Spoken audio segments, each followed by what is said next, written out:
നമസ്കാരം. വിജയൻ വിടവാങ്ങി, ദാസനെ തനിച്ചാക്കി. ഒരു വിപ്ലവകാരിയുടെ മടക്കമാണിത്. അവസാനം ശ്രീനിവാസൻ വിടവാങ്ങി. മടങ്ങുന്നത് സാധാരണക്കാരന്റെ തളത്തിൽ ദിനേശൻ. കാലയവനികയ്ക്കുള്ളിലേക്ക് തിരിച്ചു നടന്നത് വെള്ളിത്തിരയിൽ വിപ്ലവം സൃഷ്ടിച്ച അതികായനാണ്. അടിയന്തരാവസ്ഥക്കാലത്ത് ഇന്ദിരാഗാന്ധിക്കെതിരെ ഗരീബി ഘടാവോ എന്ന നാടകം എഴുതി അവതരിപ്പിക്കുവാൻ ചങ്കൂറ്റം കാണിച്ച പഴയ നാടകക്കാരനാണ്. സന്ദേശം എന്ന കാലത്തിന് മുൻപേ സഞ്ചരിച്ച സിനിമ എഴുതിയ വിപ്ലവകാരിയാണ്. വടക്ക് നോക്കി യന്ത്രവും ചിന്താവിഷ്ടയായ ശ്യാമളയും പിന്നെ ദാസനെയും വിജയനെയും സമ്മാനിച്ച ക്രാന്തദർശിയാണ്. മണിമുഴക്കത്തിൽ തുടങ്ങിയ സിനിമാ ജീവിതം കഴിഞ്ഞ 48 വർഷം പിന്നിടുമ്പോഴാണ് മടക്കയാത്ര. അതെ, അത് സത്യമാണ്. അയാൾ ഇനിയില്ല. മലയാള സിനിമയിൽ ഒരു കാലഘട്ടത്തെ തന്നെ തോളിലേറ്റിയ ആ ചെറിയ വലിയ മനുഷ്യൻ. സ്ക്രീനിൽ വരുമ്പോൾ ചിരിക്കാത്തവർ തന്നെ ആരും ഉണ്ടാകില്ല ഇദ്ദേഹത്തെ കാണുമ്പോൾ. പക്ഷെ ആ ചിരിക്ക് പിന്നിൽ മൂർച്ചയേറിയ ഒരു പേനയുണ്ട് എന്നും അത് അധികാരവർഗത്തിന് നേരെ നീളുന്ന വാളാണ് എന്നും തിരിച്ചറിയുവാൻ മലയാളികൾക്ക് അധികകാലം വേണ്ടി വന്നില്ല. അതാണ് ശ്രീനിവാസൻ. വെള്ളിത്തിരയിലെ വിപ്ലവവും ജീവിതത്തിലെ വിപ്ലവവും ഒരേപോലെ കൊണ്ടു നടക്കുന്ന ചുരുക്കം ചിരലിൽ ഒരാളായിരുന്നു ശ്രീനിവാസൻ. സിനിമയിൽ പറഞ്ഞ രാഷ്ട്രീയവും പരിഹാസവും ഇന്നും കേരളത്തിലെ ചായക്കടകളിലും പൊതുയിടങ്ങളിലും ചർച്ചയാകുന്നു എന്നതാണ് വസ്തുത. മലയാള സിനിമയിൽ പരിഹാസം കൊണ്ട് വിപ്ലവം സൃഷ്ടിച്ച സാധാരണക്കാരന്റെ ജീവിതത്തെ വെള്ളിത്തിരയിൽ പച്ചയായി വരച്ചുകാട്ടിയ വലിയ പ്രതിഭയാണ് ഇപ്പോൾ ഓർമ്മയാകുന്നത്. നടനും തിരക്കഥാകൃത്തും സംവിധായകനുമായ ശ്രീനിവാസൻ അന്തരിച്ചു. തൃപ്പൂണിത്തുറയിലെ താലൂക്ക് ആശുപത്രിയിൽ ആയിരുന്നു അന്ത്യം നടന്നത്. ദീർഘകാലമായിട്ട് വാർദ്ധക്യ സഹജമായിട്ടുള്ള അസുഖങ്ങളും മറ്റാരോഗ്യ പ്രശ്നങ്ങളുമൊക്കെ അദ്ദേഹത്തെ അലട്ടിയിരുന്നു. അങ്ങനെ തന്നെ അദ്ദേഹം ചികിത്സയിലുമായിരുന്നു. കണ്ണൂരിലെ കൂത്തുപറമ്പിൽ നിന്ന് മദ്രാസിലെ ഫിലിം ഇൻസ്റ്റിറ്റ്യൂട്ടിലേക്ക് വണ്ടി കയറുമ്പോൾ ശ്രീനിവാസൻ ഒരേ ഒരു ലക്ഷ്യം മാത്രമേ ഉണ്ടായിരുന്നുള്ളൂ: എങ്ങനെയെങ്കിലും സിനിമയുടെ ഭാഗമാകണം. മദ്രാസിൽ രജനീകാന്ത് ആയിരുന്നു സഹപാഠി. പിന്നീട് പ്രിയദർശനും മോഹൻലാലും സുരേഷ് കുമാറും ഒക്കെ ശ്രീനിയുടെ സുഹൃത്തുക്കളാകുന്നു. അഭിനയിക്കാൻ ചെന്ന ആ മെലിഞ്ഞ പയ്യനെ എല്ലാവരും കളിയാക്കി. പക്ഷെ എഴുത്തിന്റെ ലോകത്തും അഭിനയത്തിലും താൻ ഒരു പുലിയാണ് എന്ന് അദ്ദേഹം പിന്നീട് തെളിയിച്ചു. ശ്രീനിവാസൻ എന്ന തിരക്കഥാകൃത്തില്ലായിരുന്നുവെങ്കിൽ മോഹൻലാൽ എന്ന് പറയുന്ന നടന്റെ കരിയർ ഇത്രത്തോളം തിളങ്ങുമായിരുന്നോ എന്നത് സംശയമാണ്. ദാസനായും വിജയനായും അവർ തകർത്താടിയപ്പോൾ പിറന്നത് മലയാള സിനിമയിലെ തന്നെ എക്കാലത്തെയും വലിയ ഹിറ്റുകളാണ്. 3.5 പതിറ്റാണ്ടിലേറെക്കാലം മലയാള സിനിമയെ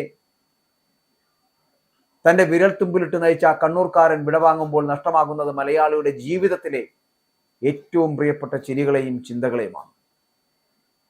ശ്രീനിവാസൻ വെറുമൊരു നടനല്ല, അദ്ദേഹം ഒരു രാഷ്ട്രീയ നിരീക്ഷകനാണ്, വിമർശകനാണ്. പാർട്ടി നേതാക്കളെയും സമകാലിക രാഷ്ട്രീയത്തെയും താൻ വിശ്വസിക്കുന്ന ശരികൾക്ക് വേണ്ടി അദ്ദേഹം തുറന്നെതിർത്തു. പലപ്പോഴും ആ നിലപാടുകൾ വിവാദമായി. പക്ഷെ ശ്രീനി പറഞ്ഞു, എനിക്കാരെയും പേടിയില്ല.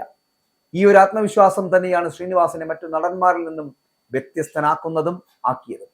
കുറച്ചു കാലമായി ആരോഗ്യ പ്രശ്നങ്ങൾ അലട്ടിയിരുന്നുവെങ്കിലും തളരാൻ അദ്ദേഹം തയ്യാറല്ലായിരുന്നു.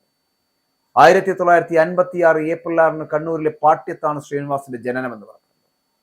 സ്കൂൾ അധ്യാപകനും കടുത്ത കമ്മ്യൂണിസ്റ്റ് പ്രവർത്തകനുമായിരുന്ന ഉണ്ണി എന്ന ഉച്ചംവെള്ളി ഉണ്ണിയുടെ മകനായിരുന്നു ശ്രീനിവാസൻ. പാട്യത്തെ വായനശാലകളും നാടകവേദികളുമാണ് ശ്രീനിയിലെ കലാകാരനെ ഉയർത്തിയത്. ജ്യേഷ്ഠൻ രവീന്ദ്രനായിരുന്നു അദ്ദേഹത്തിന്റെ ആദ്യ ഗുരു. അടിയന്തരാവസ്ഥക്കാലത്ത് ഇന്ദിരാഗാന്ധിക്കെതിരെ ഗരീബി ഘട്ടാവോ എന്ന നാടകം എഴുതി അവതരിപ്പിക്കുവാൻ ചങ്കൂറ്റം കാണിച്ച ആ പഴയ നാടകക്കാരനിലാണ് പിൽക്കാലത്തെ സന്ദേശം എഴുതിയ വിപ്ലവകാരി ഒളിഞ്ഞിരുന്നത് എന്നുള്ളതാണ്.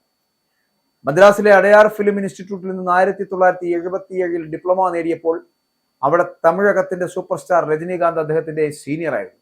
ആ വർഷം തന്നെ PA ബക്കർ മണിമുഴക്കത്തിലൂടെ അഭിനയ രംഗത്ത് എത്തുവാൻ ശ്രീനിവാസനായെങ്കിലും മലയാള സിനിമയുടെ ഗതി മാറ്റിയത് ഓടരുതമ്മാവ ആളറിയാമെന്ന ചിത്രത്തിലൂടെ അദ്ദേഹം തന്നെ തുടങ്ങിയ തിരക്കഥ രചനയിലൂടെയായിരുന്നു. ദാസനും വിജയനും മലയാളി ഇന്നും നെഞ്ചിലേറ്റുന്ന നാടോടിക്കാറ്റിലെ ദാസനും വിജയനും സന്ദേശം എന്ന ഒരൊറ്റ സിനിമ മതി ശ്രീനിവാസൻ എന്ന ആ രാഷ്ട്രീയ നിരീക്ഷകനെ നമുക്ക് തിരിച്ചറിയുവാൻ.